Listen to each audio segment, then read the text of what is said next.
What is going on? I hope you're tuning in to us and not the Jeff Probst podcast. You can listen to that later on because we have season 44 premiere to dive into. And I have all kinds of thoughts. I'm here with Dan and Alex because Johnny Fairplay is in New York City with Sandra Diaz Twine. And I saw on Billy Garcia's Instagram and social media that there seems like a decent, badass amount of people there, which obviously there's a lot of reality stars in New York City. I saw Papa Bear. I saw the dude from Big Brother. He's my friend. Even though I'm drawing a blank. Heavy Metal Teddy, that dude. But yeah, Johnny's there. So if you're wondering why Johnny's not on the podcast right now, it's because he's in New York City, but he will be doing another recap podcast with Wayne Mehmet on Friday, probably. So you can catch his take.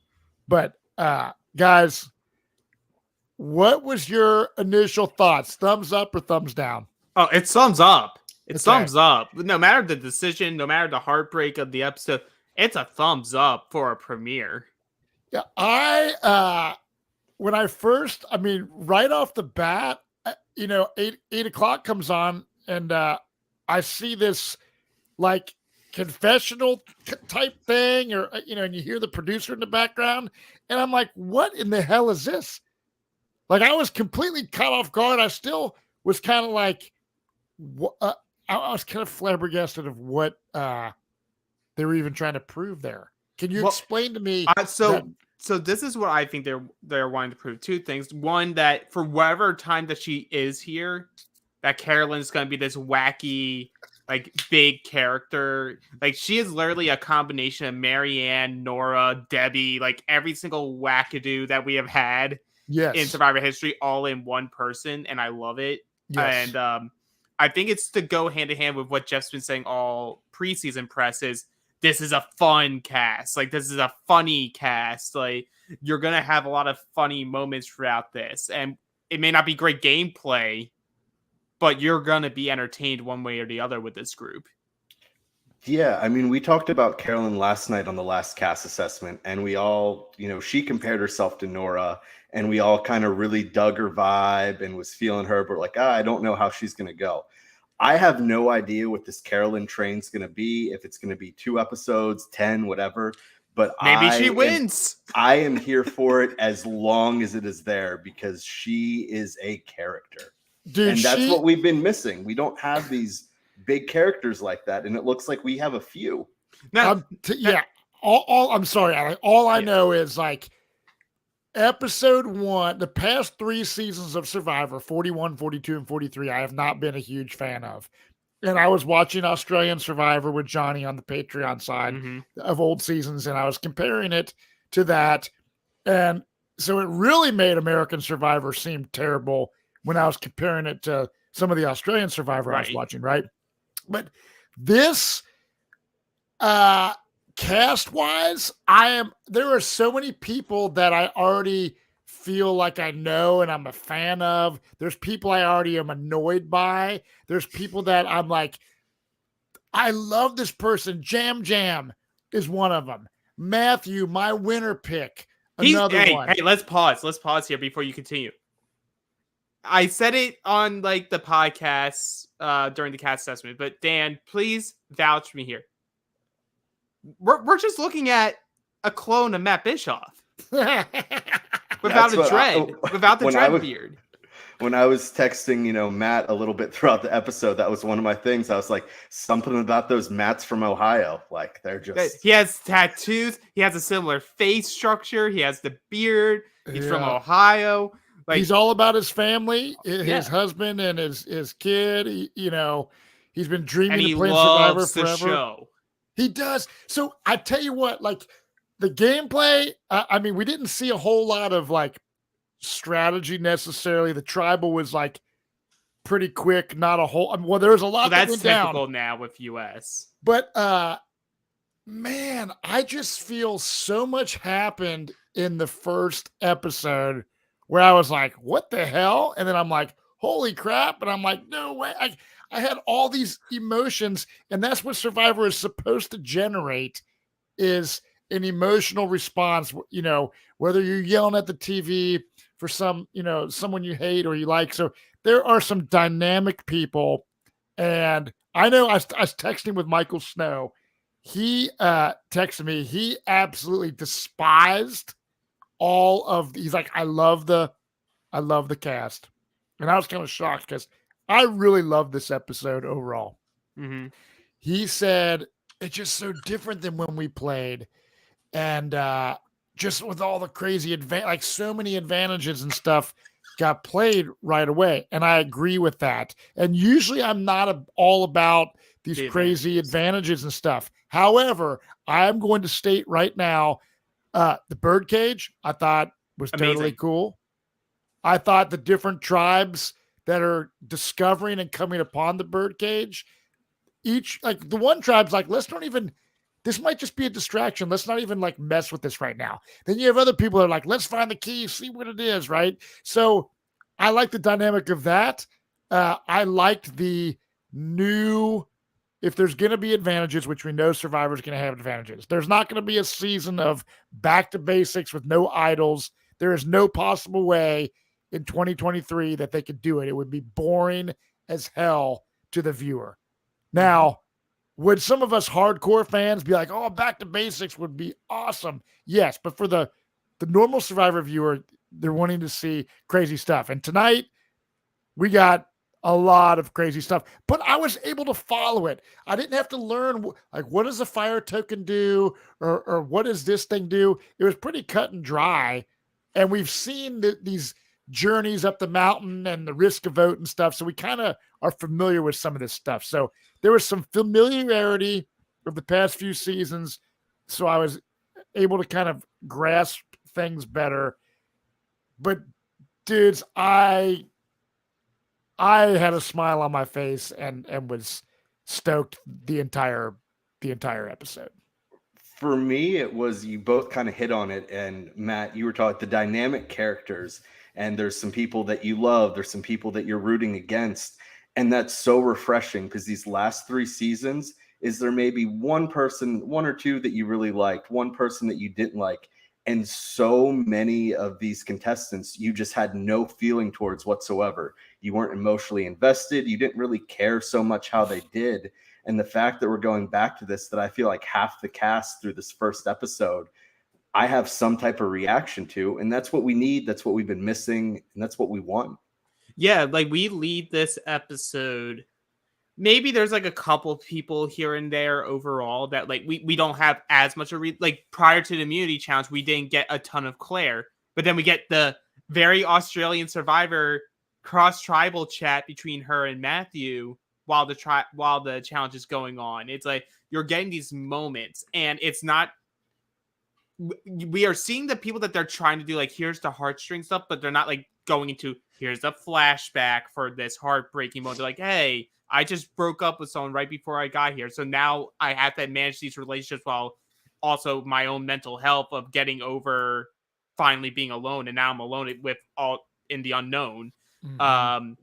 Anxiety, feeling like you're on out and other, like a Carolyn. Like, we're getting, I think, a more organic structure, and I think it's because these people have come in and for most of them understanding, yes, you're here to win the game, yes, you're here to play Survivor, but you're here to make TV, make moments. And I think a lot of these people, like, I'm here to be a character. I'm like, not like a caricature, which is bad, but like I'm gonna be me at 110%, which is what you want to cast. Yeah, I mean, I think, even the people like in the cast assessment, I was thinking when I was watching this, and I was like giving hell to like some of the nerds and stuff. And there's the one kid who's got glasses who was like 115 pounds. Oh, Carson. Yeah. So like Carson, like I'm actually like hearing him talk in his confessionals and stuff. I thought he'd be someone I just wouldn't give a crap about whatsoever. But like, man, this guy's kind of interesting. Like, holy crap, like you were some skinny dude. And I think he's pretty young too, isn't he? Like 20? 20. Yeah, but he didn't seem super young. Like, I honestly think he's aware enough off of what I saw on this episode to like, he didn't want to like volunteer, like for like, he wants to hold back. I think he really knows this game, but I don't think he's like chomping at the bit like some people are to like really go in and go strong and be on the chopping block. So I don't mind him.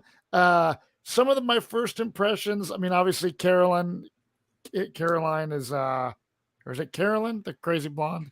Yeah.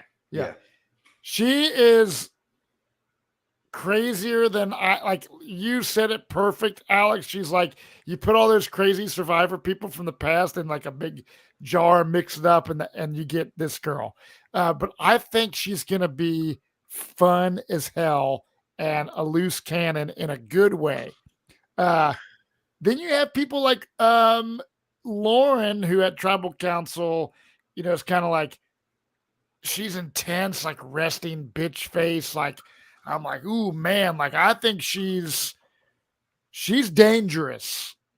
And I don't know how far she's gonna potentially go. I think she's gonna have this big like, oh, I'm on the up because I have 2 votes, and then still like something happens that sends her out. Mm-hmm. I just feel with that tribe dynamic, I feel Brandon and Matthew you're gonna come back into the episode 2, and it's gonna be like Matthew's gonna be like, I played my shot in the dark to signal to Brandon that he needs to do it as a way to like still like not tell him so that he can be good with the rest of the tribe, but as a signal be like, Brandon, the votes aren't there, play your idol, bud. Yeah.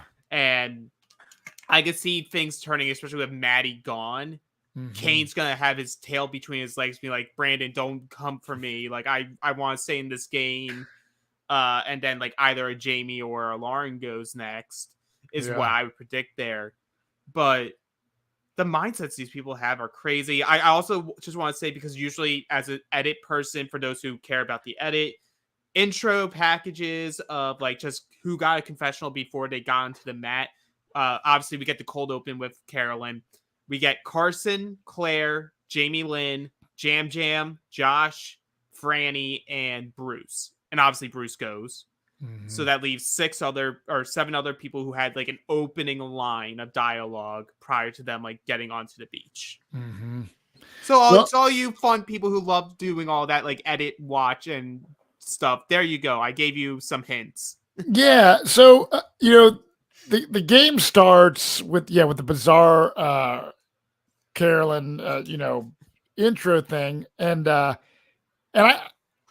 Survivor kind of did this in season 41, breaking the fourth wall and like game within the game, and they've done all these like quirky kind of things, like showing you more behind the scenes of production and kind of showing like behind the scenes stuff.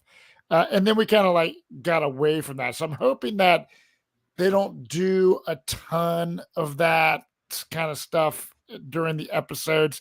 Jeff Probst can leave that for his podcast, which they heavily promoted on Paramount Plus tonight. I wish I was a hacker so we could like hack into Paramount Plus and like put the Reality After Show. Come check out the only podcast. Yeah, right as soon as it ends, whatever the show's on next, don't care. It shows us instead. Our 3 beautiful faces are the next thing that they see. I don't think it will be the case. I think he's learned his lesson. Like I heard a couple podcasts about like what him like in retrospect thinking about what happened on 41 and 42 and how he handled certain things. And he's even said like, I regret some decisions that we made. Like there was better ways we could have gone about it. And I intend to try to fix some of those. I think they'll only use moments like that as like moments of humor or times that they feel they truly need to have like that brief moment, like, hey, this is what's happening. And then you cut right back. And there is a couple people in chat right now. Bingo, Bongo, and Catherine Allen both are saying, I'm surprised we didn't see more of Danny, the firefighter guy, it is true. I think he seems like he would be like one of a really big character, but man, there's so many big characters. Jam Jam has lived up to the hype, because when doing our cast assessment, and Dan, you were saying, I've seen a lot of, Yeah, people Dan, talking about want him. eat those words that he wasn't going to do well? To be fair, at the end, I said I was fading the public, but at the end of the podcast, if you listen to it, I said, because production and Probst is talking the season up so much, I wouldn't be surprised if he was the winner, because this would be someone that they would fully get behind. Well, he's not going pre-merge. I was wrong. Yeah, and It's fine. he did get the premiere episode title of the I Can't Wait to See Jeff. He's just like, he comes off just so, I feel like he knows the character that he is, and he just like fully embraces it in the edit. And he's like soft spoken a little bit in his confessionals, which I like, and very personable. Like I feel like I'm sitting behind the camera when he's talking to you, which is really cool. Yeah, he's great. He's great. But yeah, so we see everyone coming in on boats. Obviously, we're in Fiji once again, which Fiji's beautiful.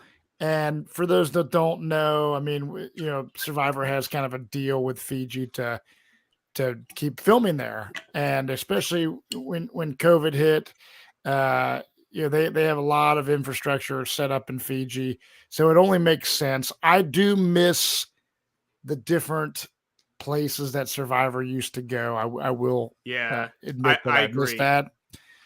But I also wouldn't be complaining if, like, I know, like, Fiji Air apparently will, like, give people, flights back to Fiji.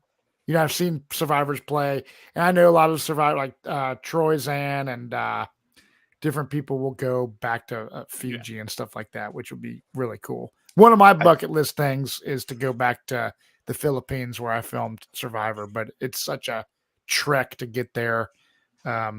We'll see. Maybe I heard somewhere, and I could be wrong, that once you're out there on a season, you have like a year voucher that you can go back to Fiji. Fiji, yeah, that Fiji Air will pay it for free. I could be wrong, but I could have sworn I heard that somewhere. Right. So yeah, Fiji's beautiful, and the intro of the show. Walk us through from the beginning, Alex Trias. Yeah, so we get all that. We get onto the mat after we get like all the people talking. Like, it's typical lines that you give. Carson, as soon as he figured it out, he used military time. Said like, I got this call. I have spreadsheets of data on the history of Survivor. I built 3D puzzles, 3D printed puzzles of like all Survivor puzzles to prep for whatever will come my way. So he's ready.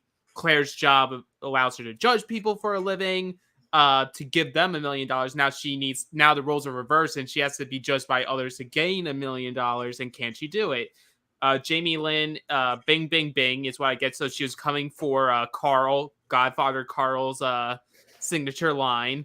Bing! Jam Jam. So excited to see Jeff, to not eat, to not shower, to poop in the ocean. He's just ready to have a fun time. Josh like alludes to his like, I wasn't supposed to live past 5 years old because of his stomach issue that he had surgery on when he was young. Franny loves tests, so this is the ultimate test for you to do it. And Bruce is so excited he can explode, and that's not the only part that explodes out of him this episode. That is not a Manscaped ad, just by the way, people, but promo code Survivor. They love it when we do that. Yes. So it gets us to the mat. Everyone's anxious, and we get Jeff sort of like asking his probing questions. And he goes to Jam Jam first, and Jam Jam immediately just goes like, "Oh, my truck, we're family. Like, if they're puking, I'm holding the puke bag. If they're sweating, I'll get the sweat and tears out of their eyes. We are locked in. I'm gonna give them everything because I expect them to give me everything too." Mm-hmm. He's great. He's great. I'm totally a Jam Jam fan immediately. Mm-hmm. Agreed. I hate that he's not in the majority alliance currently, so I'm hoping something happens there that falters so that Jam Jam can keep striding in paradise, pooping in the ocean as much as he wants.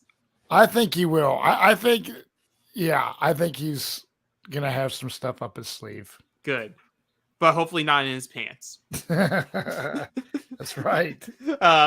Franny gets the family question too. It's a generic answer, sort of similar to Jam Jam. And then he gets to Matthew, and they're like, "Matthew, like, is there anything to fear?" And this sort of goes with Matthew's story this episode. He's like, I'm like so anxious right now just to get going that it's too early for me to fear anything because I don't even understand the fact that I'm standing here right now. Mm-hmm. I'll let the fear come later. Right. Maybe after I've fallen off of a giant rock. Yeah. But that leads us into like we got our tribes. So we have the orange tribe that is Ratu. We got the green tribe that is Soka, and the purple tribe that is Tika. Mm-hmm. And now, being Jeff always has to have an awkward phrase going into a challenge to start the game, and he says, "I am going to birth you into the game." Yes, he always has something weird to say, doesn't he? And it's a reward challenge. Yep. And the reward is a pot, a machete, and flint. And like Johnny Fairplay always says, over something, under something, a puzzle, all this kind of stuff. I like stuff like this for a first challenge. It's simple, it's easy. Well, what's that? I said it was harmless, but then I wanted to take that back real quick. Yeah, because you have to go under like a beam, and then you have to go underneath a like muddy, like wooden kind of structure right off the bat. And we see Bruce go, and they have this crazy camera shot of him going and hitting his head on like a 2x4 or something like that. Can we talk about how that like it's a scary situation, but that was like such a cool artistic way to show the viewer that not only because to the normal person just watching like, oh, he's bleeding from the head. Mm-hmm. The way that they had the camera, it was almost like it was shaking. Yeah. It was like telling you he concussed himself. Yeah, that's what I was wondering. So like obviously whenever you slice your head, you're going to bleed a lot. So if it's something like very minor or something major, there's going to be a lot of blood. So obviously it's hot as hell. Your adrenaline's going. He cuts his head real bad. And then obviously we know that he has to, get medical attention. Do you think that it wasn't just a slice of his head, but when he went to dive underneath it, that he had a blunt force concussion kind of thing to that, and that is what his headache and everything was caused from, and why he really was ejected from the game? Yeah, I that's how I feel, at least. Like that's what I was reading into it, because there, in my mind, based on what they're showing, there wasn't enough blood loss for him to have like passed out, or if it was blood loss, he will just straight up passed out and like just fell, not like go down to your knee doing it. Like the going down to your knee, you're holding your head, like you're closing your eyes because like you can't see straight, is probably what I'm thinking he was experiencing. Mm-hmm. So between that and possible dehydration, as we see later this episode. And Survivor is gnarly because I'm surprised more people don't actually get hurt. Yeah, because sometimes the setups are like sketchy, and I know we always talk about Australian Survivor, but there's some stuff on Australian Survivor where they're standing up on top of something like super tall and like sketchy as hell, and I'm like, if that person fell off of that thing, man, they would be screwed, like break their femur. And we've even seen people, there was a challenge on Australian Survivor that broke, and that one surfer dude, Ross, I forget his, got really hurt. So I'm surprised when people say, is Survivor real, Matt? Like, or do they give you food and blah, blah. And, I was like, no, Survivor is super gnarly. It's the hardest thing I've ever done. And there's a lot of chances to get seriously screwed, which is why I don't know why you would put yourself in danger like Matthew. I'm not trying to skip ahead too much, but Matthew's climbed up this rock to like risk getting hurt on something that's like not necessary for the game. I'm all about adventure and experience and stuff. However, I'm not going to be like, oh, I'm going to scale up this thing because it's going to check a mark off my bucket list. You got to pick and choose your battles. Obviously for Bruce, it's a sucky situation. I texted both you guys when he ended up getting actually out of the game, and I was like, I felt like crying for the dude because I know how much when I played, how much I wanted to be there and how much it sucked when I got voted out, and I got to play the game 16 days. I was the 7th person out. If I was out there, my dream come true. Oh my God. Like, I left my family. I've been training for this. I've been thinking about this for 20 years of my life. And then something as stupid as just hitting your head on a challenge. And Done. such a shade because you see it that when he leaves, I know we're going ahead here. I don't think he was in trouble in this tribe. It seemed like maybe Carolyn was the one that was like the lowest on the totem pole as it was structured, because like all the younger people that like formed up a alliance all seemed to have very good interactions with Bruce and enjoyed him. Right. And he was sort of like what we predicted, like he would have been like the father figure of the group, and we were like, that could either go very poorly or very well for him, and it looked like it was going to go pretty well for him. Yeah, it was heartbreaking for him because you could see how bad he wanted it. And I know I'm usually Captain Australian Survivor over here. I said I wouldn't bring it up this podcast, but the one thing that would be interesting is because in their version, you can leave the game for 24 hours and then come back, like you can be pulled for medical attention. And I would have liked to know more, and I'm sure we'll hear exactly what happened with Bruce, that if it wasn't a concussion, if it was just more of the dehydration and from the injury, if he would have been able to come back a day later, if they had that same rule, or if it was something more serious that they wouldn't have allowed him back in the game. So my opinion, this isn't me as a medical professional. Like I work in pharmaceuticals, but I am not a doctor or a nurse by any means. I think even if with Jeff saying like, oh, he's 100% okay, you cannot you can't fuck around with a head injury of any kind. Mm-hmm. So even if they're saying, oh, he's good, like he's walking, he's talking, he's doing everything good, once there's anything involving a concussion, I'm sorry, you can't be thrown into these elements. Yeah, right. It sucks. I hate it. Obviously, we'll find out more from Bruce from his exit press that will get released probably like tomorrow or later this week. But that's the way, unfortunately for him, the cookie crumbles. And I hope he gets some solace in the fact that he got to have an opportunity, even though it was obviously less to be desired. Mm-hmm. But let's get back to this challenge. So his tribe, despite that, gets a lead because Carson and Jam Jam do very well with the Tangram puzzle. I'm surprised they didn't completely dismember it immediately after winning it, because the other two tribes get help from the fact that they completed theirs. Yeah. But I don't know whose idea it was to send Carolyn first. Like, I would have sent someone, like, no offense to her, but I would have sent a stronger person first, and maybe that was supposed to be Bruce, and then it became Carolyn, because I would have wanted someone stronger that like could show the other two like this is the way that can get it off of the giant pole, because she struggled and just couldn't do it. I know. Manscaped. I just heard you say get it off from a giant pole. And if you want to get it off on a giant pole, you want that pole to be Manscaped using promo code Survivor. They love it. Johnny Fairplay would have been. I had to mention it because Fairplay would have been. No. I was you would have made the stupidest man pole dumb joke you would ever hear. Well, Soka was great on their pole, and they got those rings off easily. What was up with Caroline's?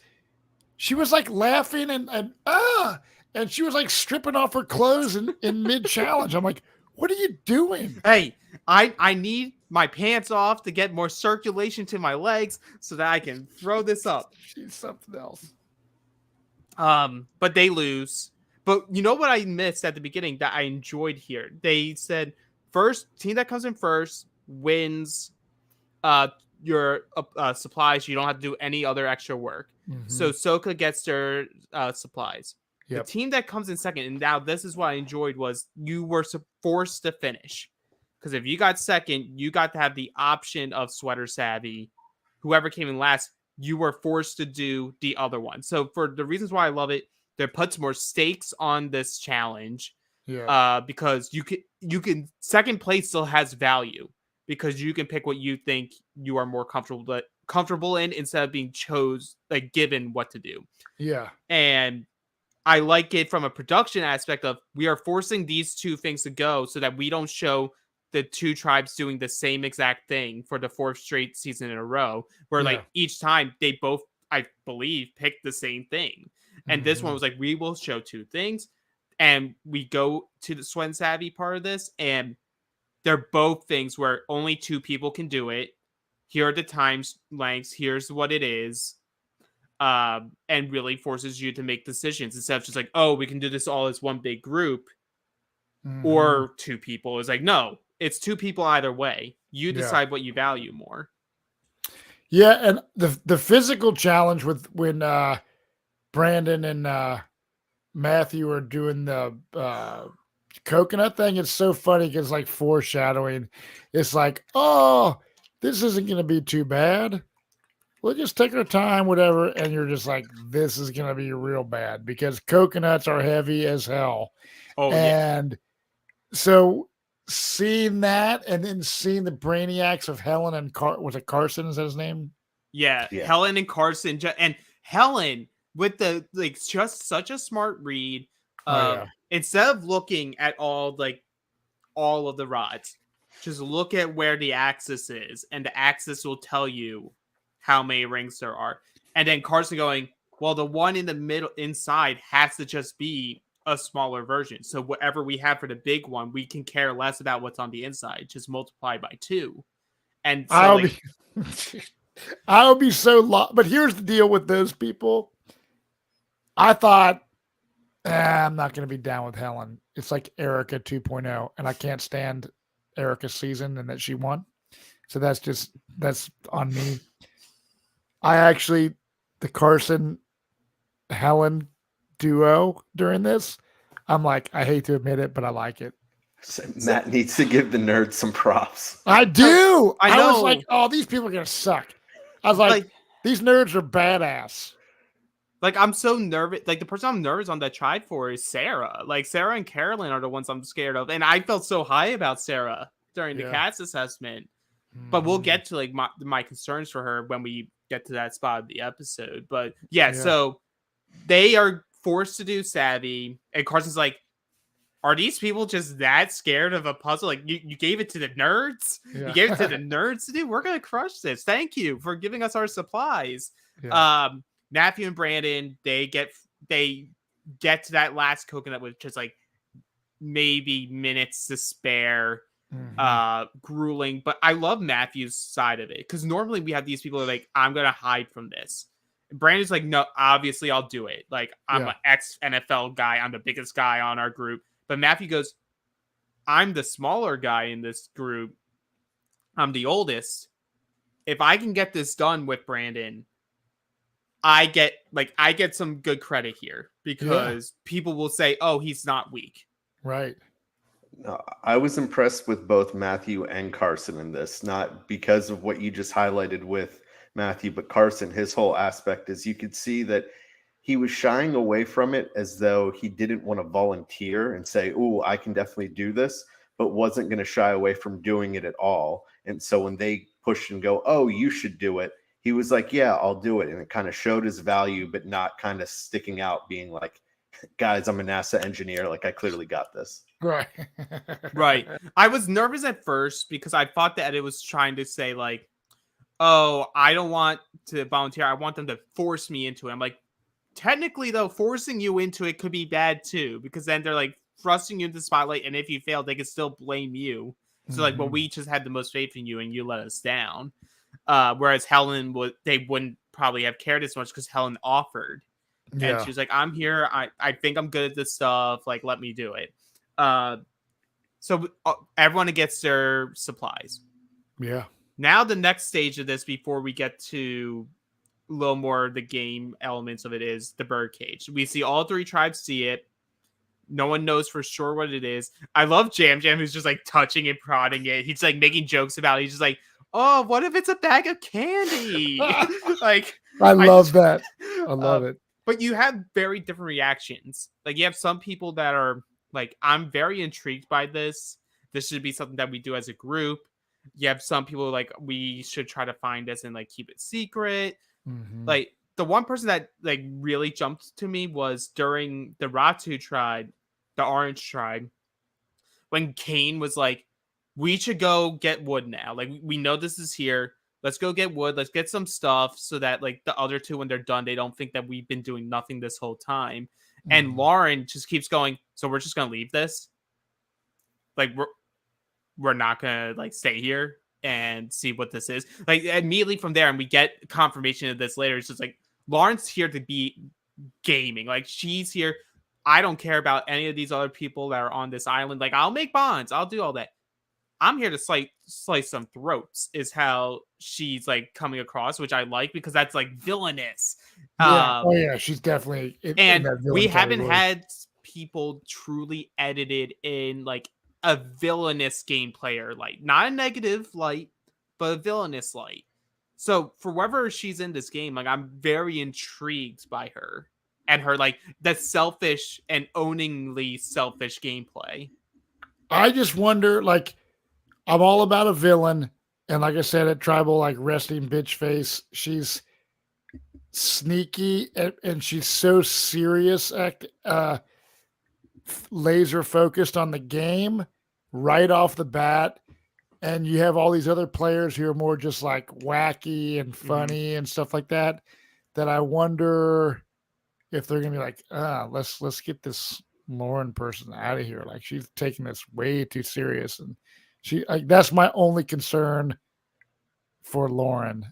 Right. Yeah, my people- concern is that she goes too hard too fast, or she just overthinks it.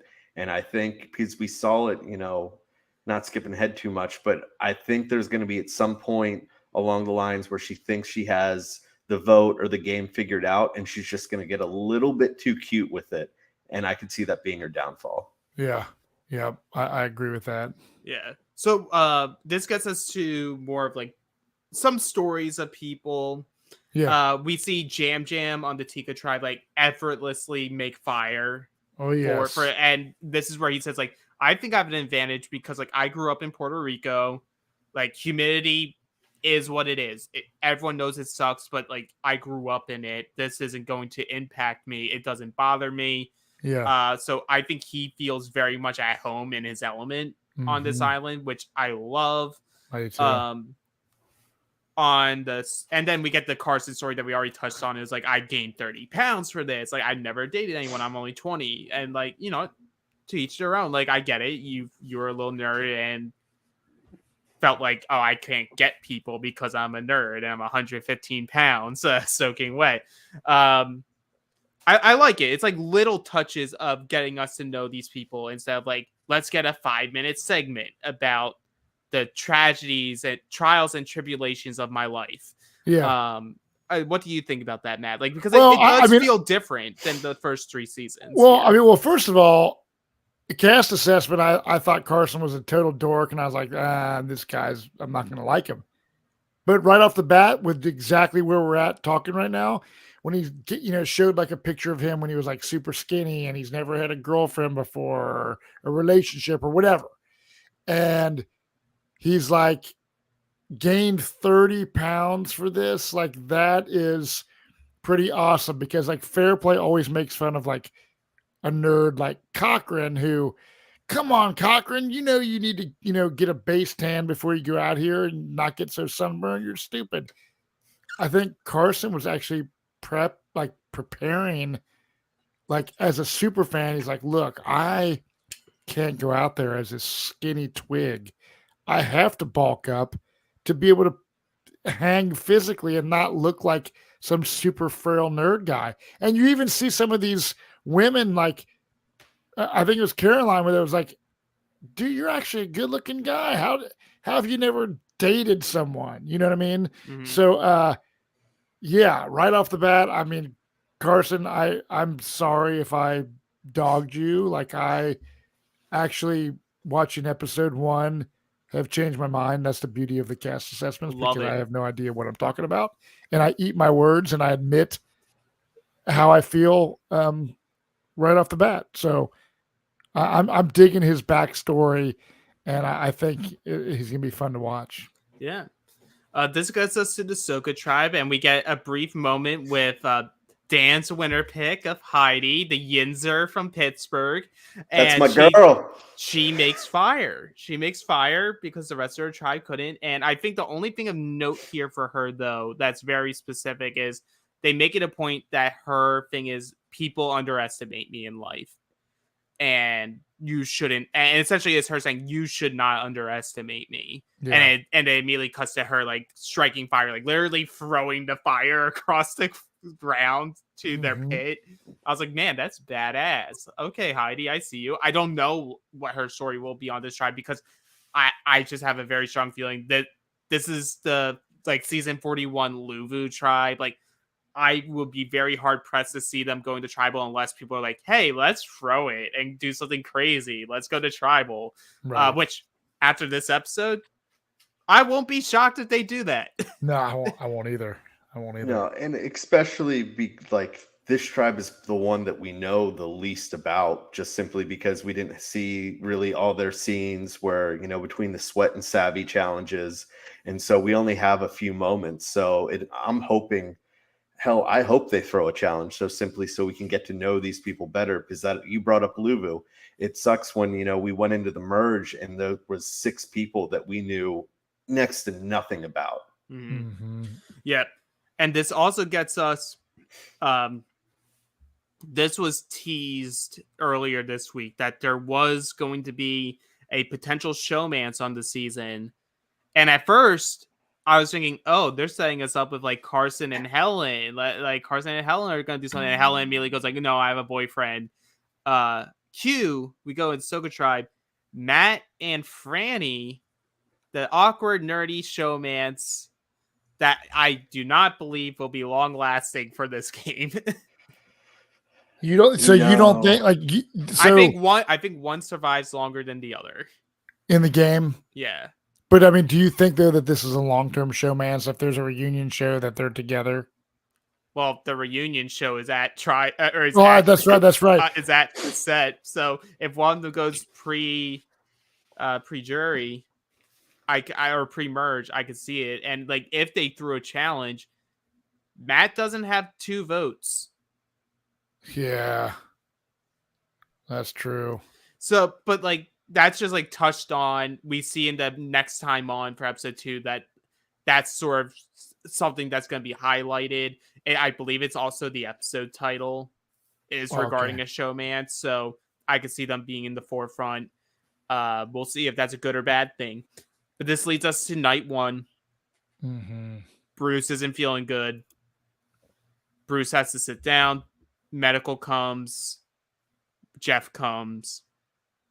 And for your safety, Bruce, you have to be medevaced from the game. And here's the thing. So just so you know, like when Jeff Probst, like he does not typically come to your beach. If Jeff Probst shows up at your beach, which he did at least twice when I played Caramoan, he showed up at the fans tribe before we did the swap. You do not want to see him. It's very serious. So now at first I was like, man, Jeff Probst really loves this dramatic medical attention stuff this episode. Like, is this doing this medical stuff just for drama and just for like, episode 1, more medical stuff than ever before? Because I'm like, man, some of this stuff isn't that big of a deal. But apparently the deal, like you said, Alex, head injuries, look, you can't mess around with that. You have to, if there's he's having headaches and medicals looking at him like, dude, you might have a concussion. We got to get you out of here. And I just felt so unbelievably terrible. Like my phone was on my charger in my kitchen. And when it came to commercial break, I went and texted or messaged both you guys like, dang it, man, I feel so terrible. Because I feel like you said he was not going to be on the chopping block. I was ready to see him play the game, and he didn't really have a chance to play. No. But because we've seen like 1 or 2 Medivacs episode 1, have we seen anyone pulled from the game from the first challenge? Like we've had injuries going back to like Heroes vs. Villains. You had Stephanie LaGrossa. She had a dislocated shoulder, but I don't think we've ever seen anyone necessarily get pulled from that first challenge of the game. Yeah. well, who was the one girl? I was that going to say broke- the only one I could think of. I don't know if there was a challenge before then, and if they only had an immunity challenge that premiere. But Courtney Moon on One World, who broke her wrist broke her or something, hand. right? Yeah. On that netting as she came on the down. like cargo Yeah. net that she went Yes. down on. Is the only other time I can truly think of that, because of recent memory. Jackson goes because of his medical situation of what he was leaning off of. They couldn't let him stay on 42, but that wasn't challenge related. But yeah, that unfortunately that's the breaks. Hate to see someone go not through getting their torch snuffed. But and I really don't think, sorry to interrupt you, I Yeah. really do not think that Probst or production wants someone no. to go in a situation like this. Like, it's like, because now you have 2 people going home, episode 1. You only have 18 people out there. When I played, it was 10 fans, 10 favorites. You have 20. So, like, if you have another person or 2 get medically hurt, I mean, you got like the episode structure just gets messed up, because It like does. we know like it's like usually what, like a 13 episode season, 13 to 14 episodes a season, and including obviously a final 5 through final tribal council as 1 episode, so maybe you split something there. right. You don't want this to happen. Jeff No. clearly doesn't want it to happen. He cares about these people when they're He out does. there as if they're his own family, like in terms of just safety. And Like you go through it, like, they spend so much money on each contestant, background checks, and I forget what they said. They said, no, actually, I'm like, he was pissed on my season on Caramoan, and he was like, said, we have $1 million invested in each one of you people, and for you guys to fuck this, like he's I forget, I have to remember and maybe talk about this on a patron Q&A if I remember it. But become a patron on realitypatron.com, by the way. yeah, realitypatron.com. If you like what we do on the podcast, we do a secret Facebook group. We do special podcast Q&As. Johnny and I answer all kinds of crazy questions. Realitypatron.com. If you don't like it for a month, Johnny will send your money back. But it's the best way to support the podcast. But yeah, my point is they have a lot of money invested in your flights, your airfare, your vaccinations, just everything that goes into casting somebody that lasts for months, casting process. They do not want somebody to be medically evacuated. So that's what makes it so tough, not only for Bruce, but for everyone that put Bruce on the show. Yeah. Sucks. It sucks, but you know what? We will embrace you, Bruce, with open arms into the Survivor community. You have a lot of people with a lot of love. I saw him on his social media. Like, he was so hyped for the season coming into this, knowing what's going to happen to him. So I'm glad that he's, taking it in stride in the aftermath. But we were told, like, this episode, you're going to get the most medical visits we've ever had on a single episode of Survivor. I'm like, okay, how can it get worse than someone going home? And we have this moment. Matt's winner pick. Yes. So the next, this is like a brief moment of the episode. Like, it's Matthew gets his own section of the premiere, and he makes the fire. Everyone on the tribe loves Matthew. He's like, this is what I grew up on. I grew up on the outdoors. I'm here to have just travel, experience everything that's around me. And he goes to climb a rock because why not? And he falls, briefly dislocates his shoulder, gets it popped in though on the collision back down. Yeah. Hands are cut up, foot's cut up. So gets some medical attention. gets all like, gets his arm in like a modified sling. But I like the quote here that he gives, because I think this is one that I'm like, okay, he's gonna last a while in this game, because you don't just throw this quote in. And he goes like, I've wanted so much from this journey, and I don't want my stupidity to take myself out of this experience. Mm-hmm. And I don't know, something about that line when he said it, like, it just rang to me, because you hear it. You hear that emotion, the passion in his voice for like how much I've wanted this. I have worked out for 3.5 years to get myself in this shape where I don't feel like I would be letting a group of people down by not being able to pull my own weight. Mm-hmm. And like, I see a lot of myself in that. Like, I feel like a lot of people who watch this show can feel like I am in Matthew's shoes. Yeah. I don't want to let people down. I don't want to let myself down.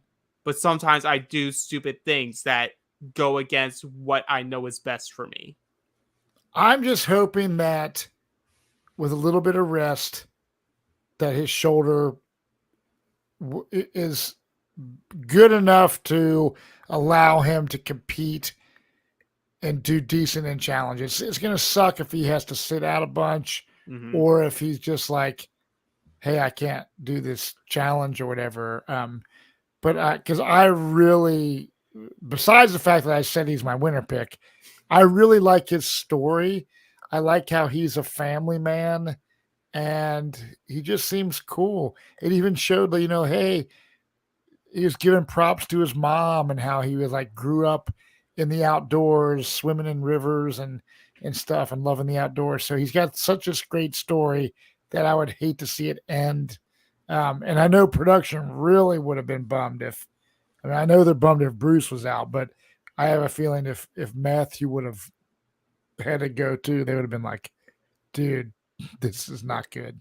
Well, I think one of the most important things we saw from Matthews, that scene that you were outlining, Alex, is, what we're relating to, what we love in these seasons, is it isn't the super fans that know every single season frontwards and backwards, all the strategies or whatever. It's the people that genuinely care. They see how much this opportunity, this game means to them. And that's really what pops through the screen more than anything. Is you want people out, like, this is, for a lot of us, this is like our favorite show, one of our favorite shows. And so to see these contestants give it everything they have and how much it means to them, I think that relates, and with pretty much everyone that's watching. I agree. Yeah, that gets us to the we come back from commercial. We have a brief time period at Tika, where we see the younger people on the tribe that are left of Carson, Helen, and Sarah saying like, hey, let's link up. We had very good first impressions of each other. Let's make an alliance. And we see Carolyn talking with Jam. Jam doesn't seem that concerned. Carolyn's like, should I go over there? Like, I don't want to get... And it's like her like feeling as if the game's happening around her. I should be doing these things. But by me doing these things, is that me pushing? And by pushing, does that make it even harder for me to do well? And it's like, it's her like fighting herself almost. It's like, because she's like, I want to be me. Like, I know I'm different. I'm told I'm the weird one. I'm the odd one. I'm the crazy one. But I want people to know it's okay to be different, and I want to be authentically me. Right. So maybe I need to switch up my strategy that I had planned for this game to find my path. She has this weird thing going on with her, because we talked about it a little bit before, that she is this eccentric Nora-like personality, but most of these people that we see come on the show don't have self-awareness. And so I'm really interested to see what her arc is throughout the throughout the season. Because because I feel like this is someone that we generally haven't seen in the past. Like, sure, there's some similarities, but I think she has the ability to be a character that it could kind of create her own little niche in the show. It's so bizarre, because like, I feel for the most part through this episode, you don't see so many people that are very self-aware of who they are as a person. Like, they have an idea of who they are, but they don't know who they are. And I feel for the most part with this cast, there are a bunch of oddballs and characters and, it's like whatever you want to put the trope on them. But it seems like almost all of them are like, I am aware this is how I come across. So how do I play it up or how do I play with it?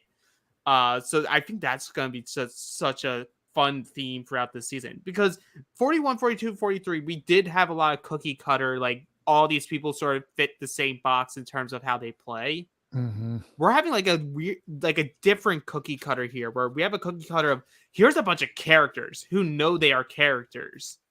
But I feel like that works more, at least initially here. And I'm excited to see what keeps going on. But this leads us to the boat. It's time for the journey. Yes. Which they've all seen this, obviously, because you said they've seen 41 and 42, just not 43. Yep. Okay.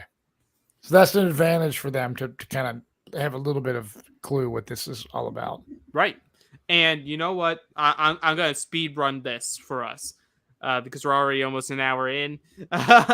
So we get Matt, Sarah, and Lauren are selected through like picking up sticks, whatever.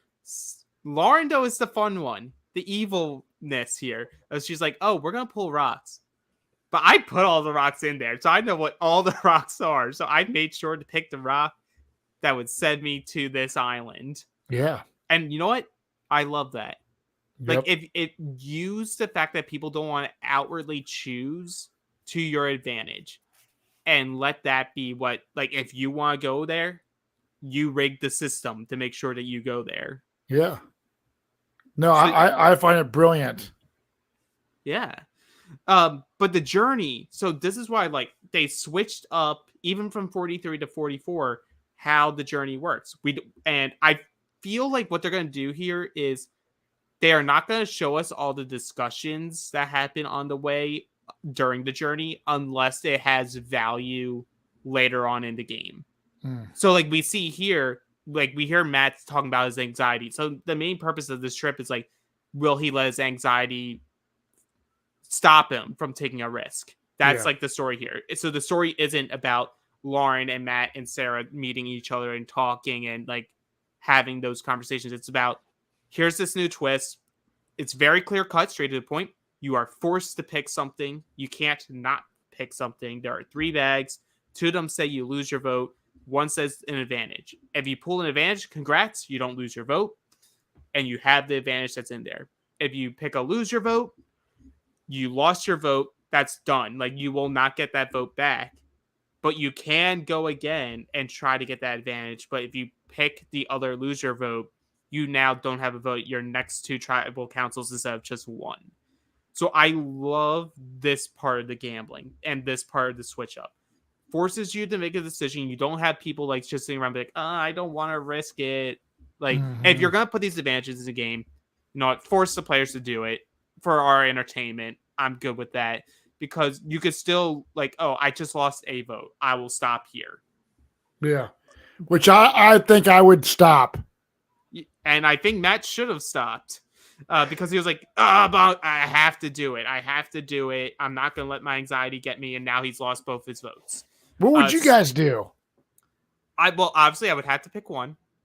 Yeah, but you would not pick the second, would you? I would be smart enough to just pick the one with the advantage. That's what I would do. There is no way in hell if I picked, I have to draw, lose my vote. I would not gamble the 50-50 for... Yeah, because losing 2 in a tribe of 6, dude. Yeah, I'm a gambling man. I would have done it. Well, you would fade. You would fade the public. Fade the public, dude. And you know what, Dan? Congratulations, you lost both your votes. But so what I like here also is we have new advantages. So let's talk about them. Because obviously, my opinion is there was 3 new advantages that you could have gotten here. And we just didn't see the 1. Yeah, and we didn't get to see the 1 because Matt didn't pull it. Right. And I like these. They're different. So one is like bank your vote advantage. Very straightforward. That's what Lauren gets. She doesn't lose her vote at all. But the bank of vote advantage is at any point during the game, you can choose not to vote. And if you survive that vote, you get to keep that parchment. And at any point, I think probably most likely up to final 6 or final 5, you can use that as an extra vote. I like that. Very straightforward, easier way, like a risk to gain the extra vote. I'm all for it. It's a strategy. If you feel like you're in a comfortable spot, you can use it like we see tonight. She gets 2 votes now. Cool. The other one is interesting, and that's the inheritance advantage. So from my understanding, because they didn't show the paper, it sounds like this is played after advantages have been played, but before the vote. And that's how I understood it. Yeah, so she would have to be the last person to like raise her hand and be like, hey, I'm playing this inheritance advantage. And if she survives that vote, all advantages and idols that were played at that tribal council will now become hers. Which the risk is obviously everyone will know what you have. But if we have a night like tonight, we had 2 shots in the dark and an idol played. So I'm wondering, like, if in that scenario, if she played it, if she was in this tribe and played it, does she now have 3 shot in the darks and an idol? Yeah, I don't know. Because 2 got played. And I think that is really cool.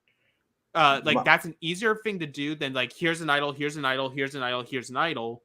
Instead, it's like, I can gamble, keep holding off. And if we have this crazy tribal going on, and all these idols are getting played, and we're at, like, final 10, here, I'm going to play this. Suddenly, I have 2 idols in my pocket, and I can get to final 8, final 7 with ease. Yeah. My only question would be if you play it in like a tribal council where there would be like a steal vote or an extra vote, how would you do that? Because you couldn't play it prior to going to vote because you wouldn't know who's going to play an idol or not. Well, so say that an idol's played, but then like, do they stop and let her go vote or take someone else's out? That's my only concern of. Well, my understanding is that everything that was played at that tribal council would be probably handed to her after tribal. So if an extra vote was played or a steal a vote was played, I think she would then probably get parchment or something saying like, hey, you have a steal a vote, you have an extra vote, you have an idol. Which is interesting because it could like reveal some lies. Like if someone stole someone's vote and no one knew about it and suddenly she has a steal a vote, you get some drama that way. Where'd it come from? I got you. But like this isn't it. I personally wouldn't want this one. I would want the more conservative bank your vote. Yeah, me too. Because it's straightforward. No one has to know about it. And suddenly I have an extra vote that I can just pocket until it's needed. Right. But yeah, with Matt, as someone who like, you know, there's a lot of newer advantages. But comparing this to other new ones that they've tried, I like it. I would say both are better than knowledge is power.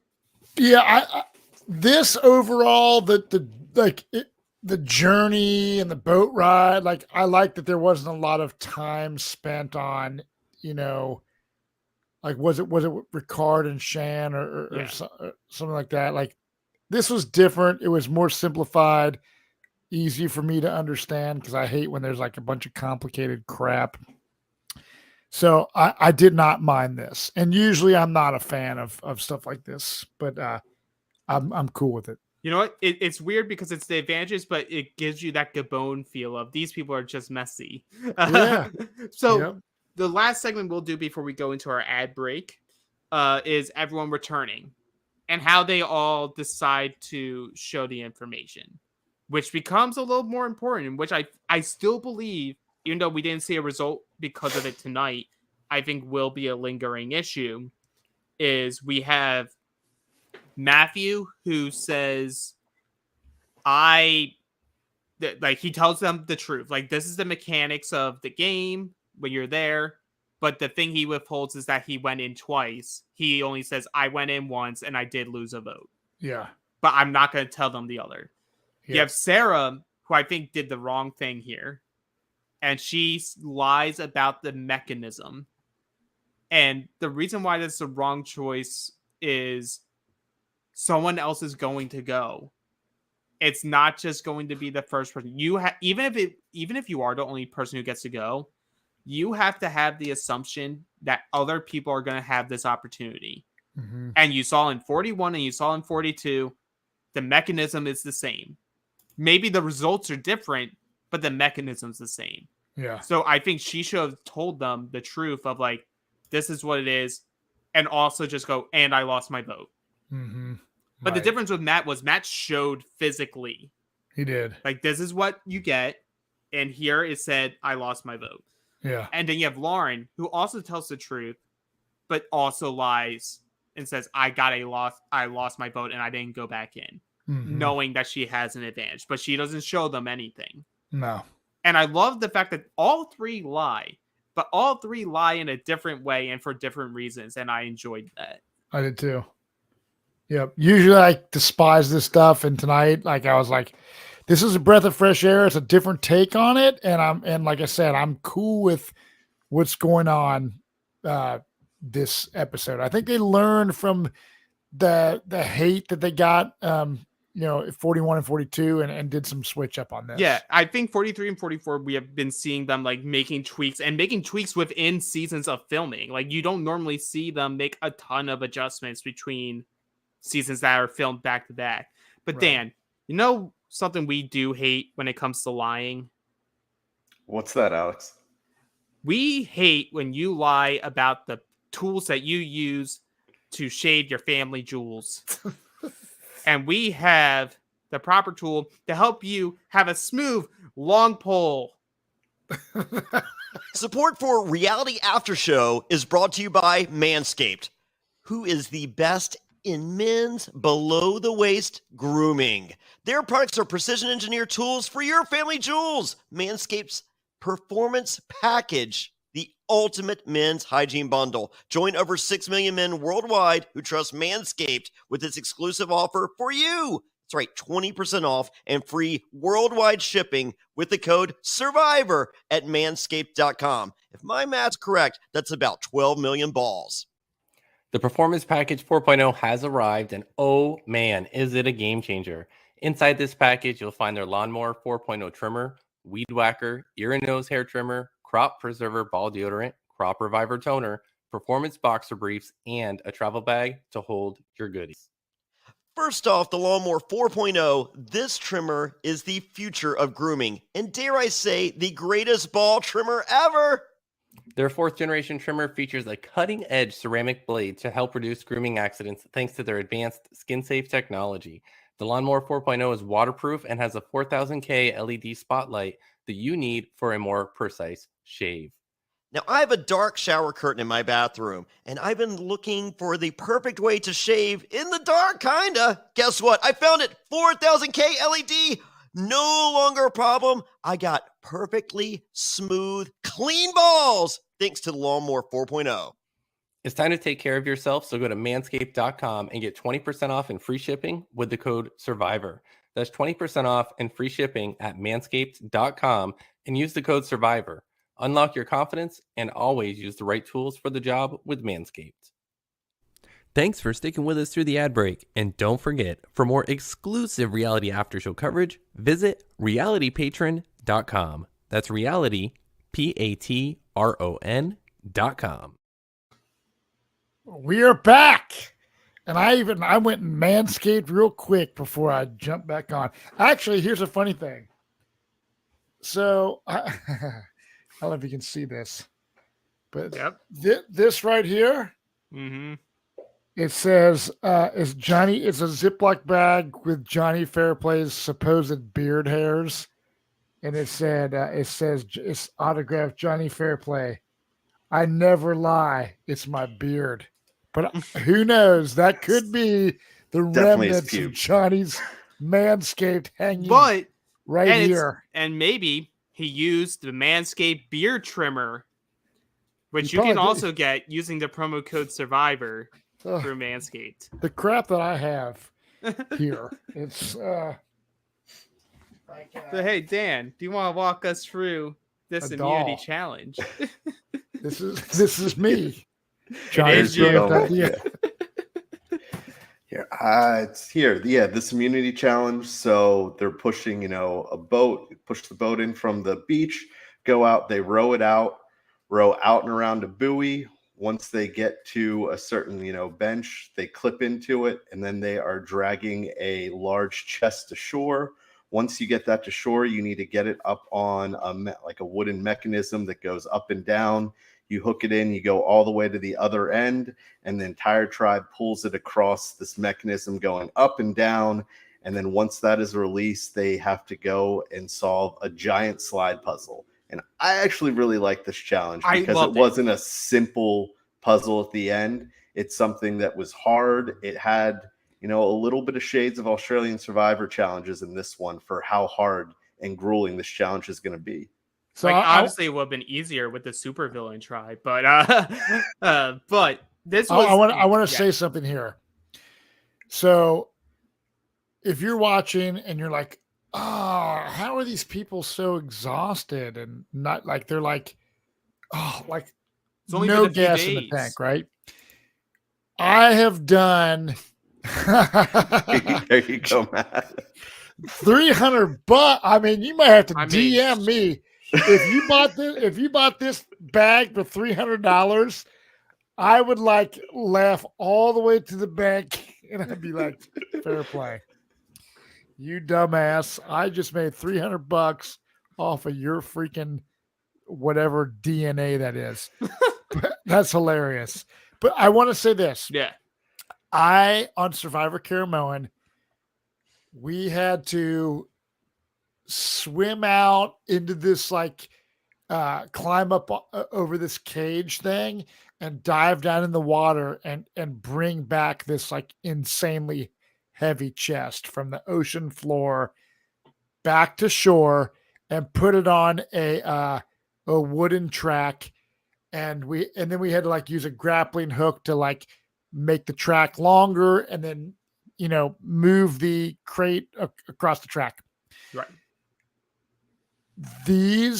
I was telling my wife, Tessa, and my boys tonight, I was like, dudes, when you are doing these freaking crates are so unbelievably heavy that it's not even funny. It's like insanely heavy. Like, and you can see it when they're trying to like move this stuff on the beach and lift it up. You can see when like, because that mechanism that Dan's talking about is like it's like up and down, like this deal. Zigzag, yeah. The zigzag. You can sense how heavy it is when it comes down the zigzag ramp and just whoosh, goes into the ground. It is so heavy and so exhausting. And the thing is, like, with this challenge is like even the slide puzzle, the pieces are massive. And you got these people that are like pretty damn strong, athletic people having to use their whole body weight. We even see Jam go in the middle of his puzzle and try to use his body weight to push these puzzle pieces. Yeah. It is the real deal. It is so gnarly. And this challenge was dope as hell. This challenge really just shows like something that I've always thought about, because like you do a workout, you like if you do CrossFit, you go to the gym, you do like high intensity interval training. One thing that's constant across all that is you have water. Yes. Like and I've always wondered about like, how do people not get dehydrated? Yeah. Like, how do people, like, to the point of like what we see with Brandon? Like, Brandon just gets so dehydrated, and it's probably because since he was the biggest on his tribe, like he was probably doing most of the heavy lifting when it came to that giant chest. That by the time now you're having to push all the pieces, your body's going to start locking up on you. Well, and he did the coconut challenge, so like, he has done two crazy physical things. Because Shamar on Survivor Caramoan was like on the verge of dehydration because he's such a massive human being that he needs more water, and these physical kind of things affect bigger people more than they would like someone small like Fair Player or myself in comparison. So I think that like, the dehydration deal is a real worry. And that's the main concern on Survivor. It's like when you go to just peek behind the curtain here, when you go to a challenge, okay, you go to a medical tent before the challenge and after the challenge. And the doctors will say, okay, Matt, we're going to this challenge. Is there anything bothering you? Have you been peeing and pooping normally? They're constantly seeing if you've been urinating and shitting because they want to make sure your body is not super dehydrated. So because when it comes to dehydration, and we saw that with Russell Swan on the one season where he passes out on that challenge, Simone. it is very serious. And we even see with Bruce Kanawi or whatever, he had a massive stomach issue. Survivor's a real deal, like I always say, and it can be gnarly. And when you're dehydrated, even if you're a big, awesome badass, it can take you down in 2 seconds flat.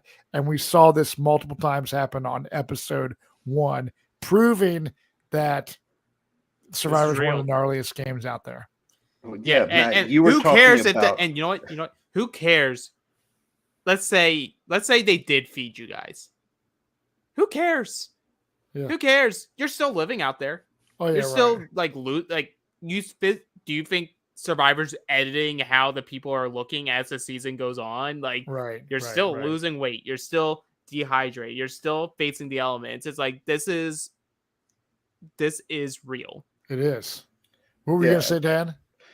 Well, you were talking about earlier is how heavy these chests are. I feel like most people don't understand how heavy wood is. Like growing up through high school and through college, I worked construction. Like carry 2x4s everywhere and plywood. Like that is heavy. And now you have a lot of that. Plus it's soaked in wood. Plus you have something in a chest. Like it's a lot heavier than I think people realize. And even the puzzle pieces they're moving around, like I'm sure that's solid wood. Like those pieces are heavy. It's not easy to move. Hundreds of pounds. Right. Like me, like us three right now, with pushing a puzzle piece, like with everything we have in the tank, it's like pushing a refrigerator size block.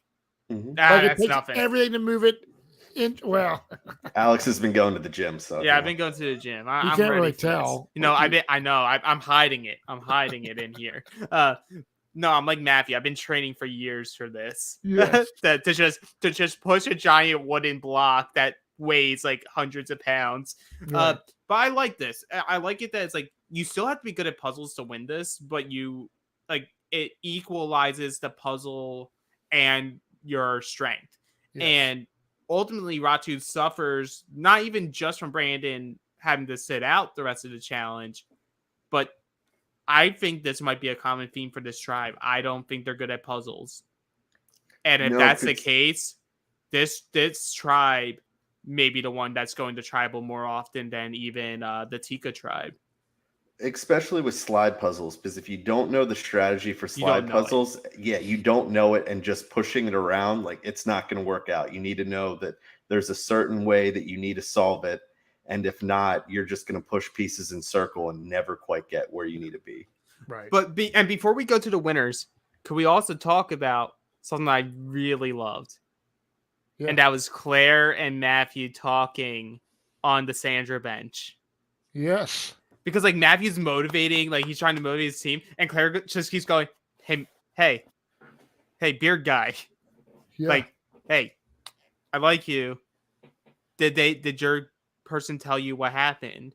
Mm-hmm. And like she's like, hey, I like you. I'm gonna spill you the tea. Like my person actually showed us the physical like piece of information that he got from the island, and Matthew's just like, hey, that's good to know, because his big thing now is, but Lauren didn't show us. Yeah. So she must be lying about what happened. I don't think she lost her vote. Yeah. Or whatever, something bigger is happening than just like, oh, I lost my vote. It is what it is. I'm still with you guys. But Soko wins. Tika gets second. Ratu's going to tribal. How about this tribal immunity idol? I dig it. My son Cannon was stoked, like a sword and another like shield kind of Shield. thing. Yeah, it was. And then like together, it's like sheathed into the shield. Yes. My only thing is, I think after the first 48 hours, I think Jeff and production are like, God damn, like they're scratching their heads like, can we trust them with this? Well, They're I'm falling wondering- off of rocks. They're banging I their heads know. against stuff. Like someone's gonna like stab themselves with the idol. Do you Don't think give it to that they would Carolyn. be able to use, like, let's say you have the sword, Yeah. and it's your idol, but would you be able to use it to like kill an animal for food type thing? I don't think so, because it, to me, when they made the sound as if he was pulling it out of the shield, I think that was more edited in, because you see how Jeff hands it to him. He's kind of grabbing onto the blade and giving it over to him. So Okay. I'd Probably imagine very it's pretty blunt. dull. Yeah, Yeah, it's okay, very okay. blunt. Right But- on. Love it. I do too. Yeah. Just something different, you know. Lauren outed. Thank you, Catherine. Catherine was messaging me prior to the episode. We were both amped and excited about how it was going to go. And it's just so fun. The Survivor community, especially those that listen to podcasts and that are really involved, it's just a good time because it's like all something we all have different viewpoints of what we like in a player. And, you know, some people like the strategy players, some people like the, you know, just total game bots or the Joey Amazing type players. And that's this beauty of Survivor, why it's been on for so many years. And I really am getting a good vibe of season 44. I still don't like the 26-day format. And, but I think that there is some improvement, and this cast, I think, is going to be one of the most entertaining casts that we've seen in since probably David versus Goliath. Mm-hmm. So, Matt, did you watch this episode with your boys? I'm curious to see if they watched with you and what their response was, because I know during the cast assessments you said that they kind of stopped after 41 and 42 because they Yeah, thought it was and too even my boring. wife, dude, like who's watched Survivor with me since day one, she has not been interested very much in the past couple seasons. So my oldest son, Ryder, season 41, he started watching some of it, and then it was just like he's like, dude, this shit sucks. I do not like this. And I started getting him to watch Australian Survivor when it was on Paramount Plus with the Golden God season. And he was like, this shit freaking rules, Dad. And then they took it off Paramount Plus. So he is like, oh, he's came down and he was on playing video games with his girlfriend. He's like, I'm not watching this shit. But my younger son was like, I want to give it a chance and watch at least watch the season premiere and see how it is. He loved it. My wife, Tessa, loved it. She said, this season, I love this episode. And she's already like she's the one that was like, God, look at that Lauren at Tribal, like total like bitch face. Like she's, I don't know. Like, so you're already getting a sense. The three people, excuse me, my family that watched it are getting I like this person. Ooh, that person's kind of an That's asshole. huge. Oh, that is why there was no one. I swear, I don't know what season it was. It was either the last 3 seasons. Because I mean, Jesse, last season there was a lot of people I really liked, and I liked Hoboken Mike and Jonathan, who Johnny hated and stuff like that. But I was like halfway through these seasons, and I'm like, who do I really care wins or not? Mm-hmm. I already am invested in players. Episode 1, dude. Yeah. That shows me that something is right. Now, we didn't see a whole lot of great strategy. We haven't I don't seen think we will. we haven't seen tons of epic just like cast like we see a lot of cast character building and shit, and just knowing a lot about these people that we do, like again in Australian Survivor. But I character development is what I was saying. Right. But I really think we're in for an entertaining season of Survivor, and I am all in, and so is my wife and my younger son who watched it tonight. And I So- imagine a lot of people are feeling the same Yeah. way. I think that's what we need. I mean, some of the seasons that have like the quote unquote best winners, usually those aren't the most entertaining seasons. Like we need these characters. I mean, you think about someone like Keith Nail. Keith Nail isn't good at the game, but he's great for the show. And And a I think cool we ass have- dude. And could have won.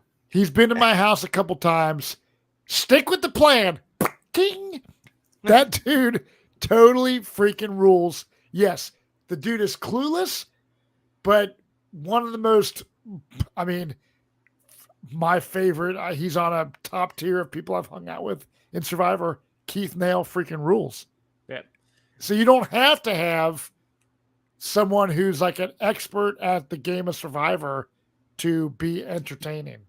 Johnny No. Fairplay was recruited, and Johnny Fairplay is on, one of the most recognizable survivors of all time. Absolutely. About the character, not the strategy. But That's let's talk about the character and not the strategy. As something that we did miss was this tribe is also the only tribe to have been able to unlock the cage. Yes. So Brandon, Matthew, very smartly, he's like, we'll split into groups. That way, there's always going to be someone else that knows if the key is found. Smart.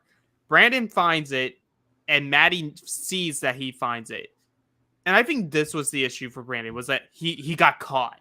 He got Yes. caught finding it. Yeah. Because Maddie goes to him, and it's like, she's like, okay, I can try to build something with you. Let's not tell the entire group. Like, we can do something for each other. And I didn't get the disconnect there of her trying to show I trust you. I won't say a word. I want to use this with you. Brandon goes in confessional and says, because she wants to keep it a secret with me, I don't trust Maddie. And Yeah. this is everything that leads to Maddie going is Brandon not, I guess, wanting to work with Maddie.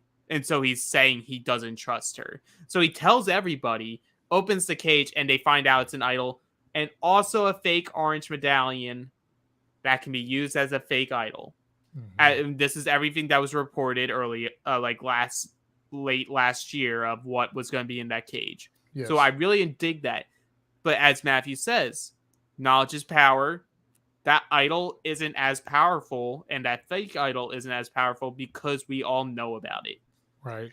And now Maddie's like, you purposely told everyone when I was trying to give you some confidence and try to build something through this. So I'm against you, Russell. That was the type of energy that we were getting from Maddie here. So Right. Maddie's gunning for Brandon. Initially, Brandon and the boys, because Matthew tells Kane and Brandon what Claire tells him about the island. And he's like, we're going to go on Lauren. So it's the three of us and Jamie. We're going to go on Lauren. Maddie wants to pull Kane and Jamie in and say, no, we're going to go against Brandon. Take him out now. He has a Godfather complex. He has the idol. He has all the power. Let's take it away from him right now. And we see Jamie just being like, la-di-da-di-da. Hey, guys, this is very much stressing me out, having to be strategic here. I'm going to use my shot in the dark, okay? Okay. I was shocked at that originally. I was like, this Jamie doesn't have a clue of what she's doing. I love it. I love it. I love it for the entertainment. Matt, we did that cast assessment together, and we were actually spot on with her. We're like, we don't think she has really a strategic bone in her body. And turns out we might have been right. We were right about one thing. Yes. I mean, the shot in the dark, because I haven't even really thought about that. It hasn't been on my radar. And the fact that tonight we get the first safe. Yeah. And it means absolutely nothing. So much emotion for safe. Yeah. There's a lot going on. Like I said, I was looking at my phone about, wow, tribal counselors are this is gonna be a 10 or 11 minute tribal, or till 10 p.m. Right. And I was like, 6 people tribals. It's always boring or whatever. But I was exciting. like, what the hell? I was like, shot in the dark, another shot in the dark, an idol is played. And I get it. Some people are like, oh, this is just too much right off the bat. Like Michael Snow from Caramone was texting me. He wasn't really into it. And I understand that because I've been there as far as being like, come on, I can't keep track of all this stuff. But I think for a first premiere episode, the birdcage, Mm-hmm. the just wacky, entertaining characters, the different boat ride journey deal, and these new advantages that are in play, as well as the medical evacuation. There was a lot that went on in episode 1. And I like that a 2-hour premiere, there should never be a Survivor premiere that is not 2 hours. Because I did not one single time, you guys, feel like I was never bored. This is No. boring. Yeah. I mean, it had me entertained the entire time. Yeah, like I was literally on call with friends throughout the entire episode. And we would like unmute like during the commercials, and be like, dude, what the fuck? What the hell just happened? Yeah.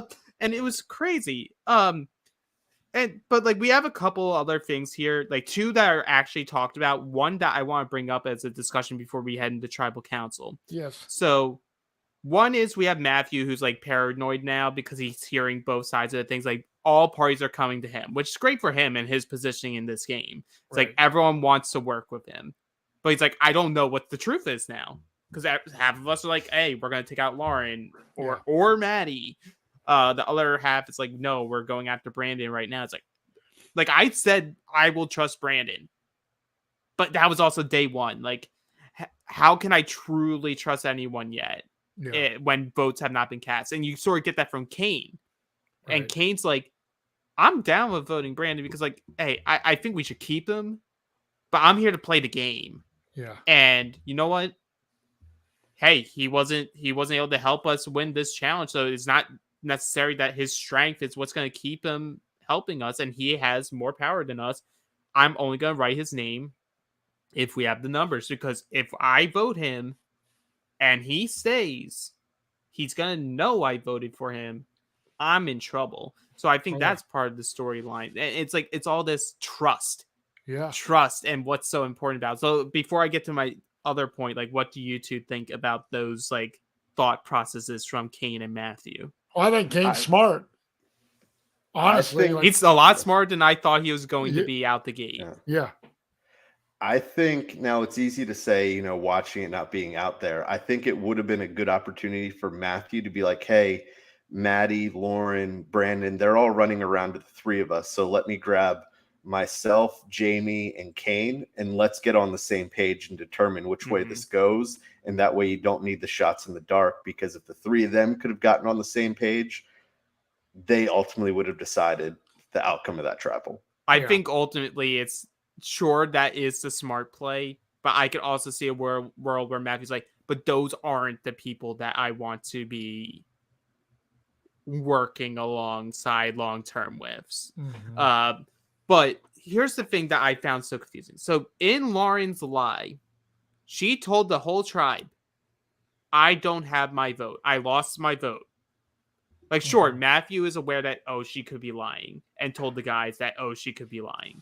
But for all intents and purposes, she told everyone, and they all believe, that she does not have a vote at this tribal. All the conversations throughout this, we hear Maddie even say, we have Lauren's vote. What are we missing here? Yeah, did people just forget? I think people just forgot. Did she tell the truth to her and say, I actually do have my vote, and like, if you need it, I can play it? Like, we don't know. But we go into tribal council, and I was talking to my friends about, I'm like, did we miss something? Like, out of nowhere, she, like, people are like, Lauren does have a vote, but she clearly told everyone she did not. I know that makes it. Yeah, it's who knows. I think maybe people were just like too stupid, and they just got caught up in like, oh my God, we're like, I don't want to be the one. Yeah, I don't want to be the one that goes home. Yeah, so it's the first tribal council. Everyone's nervous. Everyone's on edge. Yeah, who knows? Yeah, but this sends us to tribal council. I will say, despite bad gameplay, I like that these people actually talk at tribal. Like, even in their cryptic stuff, it's not even that cryptic. Because, like, You have Jamie immediately go like, "It's so tense. Like, do you know that feeling of getting choked? Like, that's how I feel right now." I don't know what to think about her. I think she's wild. Like, I think she's like in the nicest way possible. I mean it as a compliment. She's a Looney Tune. yeah, that's what I think too. She's so. I would not be able to work with her. I would be like, you're too sketchy. Oh, for me to- I for me would to play definitely with feel that way, especially how she showed that she was playing the shot in the dark. Of like, you. Oh yeah. hey, I trust all of you guys that you're gonna vote how you're going. This shouldn't impact anybody. Like, I should be 100% safe. But Yeah. I'm gonna play my shot in the dark anyway. Right. Okay, you don't Yeah. need my vote. And No. and like that's the first step to Brandon to being like, hey, why would she feel that way? Yeah. Why would she feel this way? And like we get a lot of snake analogies in this. Like Brandon and Maddie are like, oh, like this, the snake is gonna bite you, but you don't know when it's gonna bite you. So do you try to suss out who is the snake and cut it off immediately, or do you get got? And Yeah. essentially, Brandon playing his idol tonight is like, I don't want to be got tonight. Let me. Which play I'm this so idol. glad he played it. Yeah. And that's the smart move. It's like, But look, it's the bird cage. Who knows if it's what's going to go down? right, If there's other idols out there, and Yeah. he's going so to know where people lie. right, and so this is where, because we don't know that Matthew's playing his shot in the dark. They don't show it at all. We know that Jamie is. So Jamie comes up like, "Hey, I have my parchment. I'm like so excited. I have it right here." Gives it to Jeff. Yeah. Then Matthew pulls it out, and everyone's just like, the audience is like, what the hell? What's going on? So we don't know his logic for why he played it. So I've been like thinking through my head, because we don't know, of like, why would he do it? One would be He didn't feel comfortable with what people. He wasn't 100% confident going into tribal of the outcome of Right. of the And it could be- conversations he had. yeah. And he's like, if I don't trust anybody, it could very much throw on me. Or if Brandon plays his idol, what if someone threw a vote on me? I could play it like I have this bum shoulder right now. They could have all just been lying to me. I don't want to be the first one out of my tribe. I'm playing this shot in the dark. Yeah. The second thing that I was thinking, and maybe I'm giving too much credit, and it very likely could be, but I would like to give Matthew credit because I like him. I have a high regard for him based off of this episode. What if this was his way of, I never told Brandon that he was the vote, but by Jamie playing her shot in the dark, and now I'm playing my shot in the dark, and we don't know where Lauren's at. Oh, maybe this is a signal to Brandon. Like, this is the way to use the shot in the dark as a way to signal someone, hey, the votes aren't there. I'm your number one, and I'm using this shot in the dark. You should play your idol. Dude, right when you said this is a signal to Brandon, Catherine Allen chimes in and says, I think it was a signal to Brandon. It I just think means we're that giving Catherine him- Allen has a good mind for the game like me.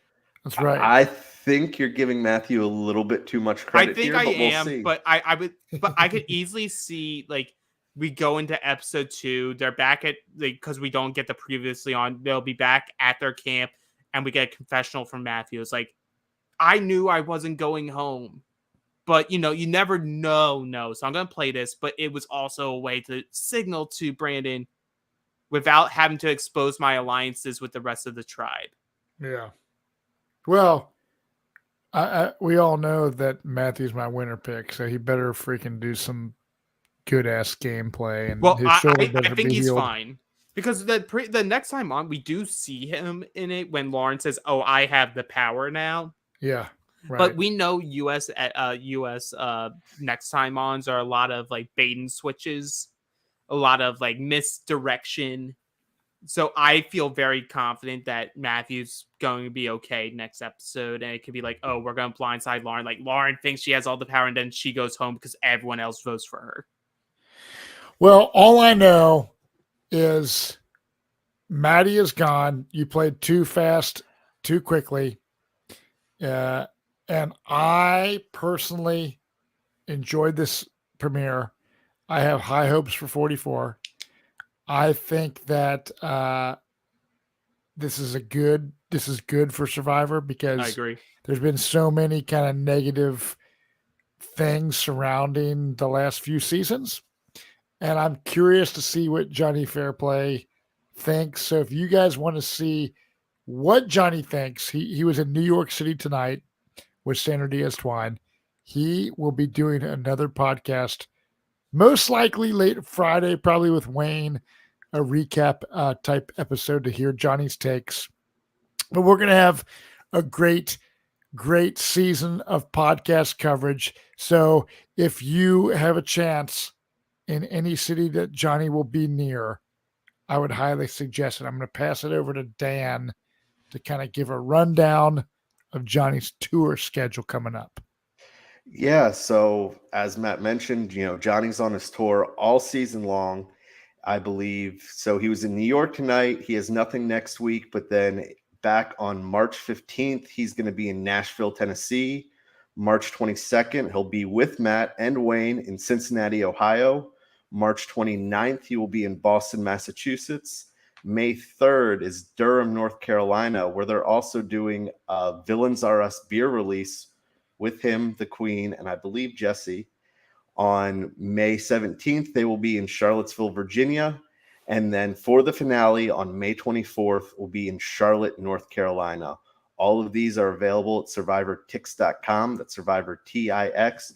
Join Johnny, Sandra Diaz-Twine, the Queen will be at all of these viewing parties with them, as well as plenty of other guests and former castaways. And it is a blast. And when Johnny is out doing those, you will see some sort of duo or trio of Dan, Alex, and myself breaking down the episodes each and every week. So thank you so much for the support, everybody. This is so fun. I am so happy that winter is winding down. Spring is right around the corner with 71 or something degrees today in Cincinnati, where I live, and Survivor is back on. So all is good. And if you like what we do, be sure to check out Dan, Alex, Wayne, and Chrissy, and even Johnny coming up on our Australian coverage of the current season of Australian Survivor. If you want to give a real recap, Dan, of kind of when those podcasts occur. Yeah, of course. So like Matt mentions, it's myself, Alex, Wayne, and Chrissy. We've been going live every Thursday love it, Alex, at 9 p.m. And so it's the four of us. We expect Johnny to be joining us back on that one as well. We talk everything from that week of Australian Survivor. This is a huge week. It's merge week. We had another 3 amazing episodes. The season continues to hit on every single level. So make sure, if you can, join us tomorrow at 9 p.m. If not, go back, watch, the rewind of it on YouTube, or you can catch it on any place where you listen to your podcasts. Yeah, and I'm looking right now at the time. I guess I want to apologize for those that are like, crap, did I really listen to an hour and 43-minute podcast? But I also want to praise it because, listen, this is a 2-hour premiere. I am amped and I am excited. I was not feeling the feeling that I get right now on the past few seasons of Survivor. I was like looking at my phone during, if Alex was, I was just like, I know, I'm boring that way. So I'm just saying, like, I am excited, enthusiastic, optimistic, stoked, and we're in for a ride. Season 44. Let's do this shit, and we will see you all next week for episode 2.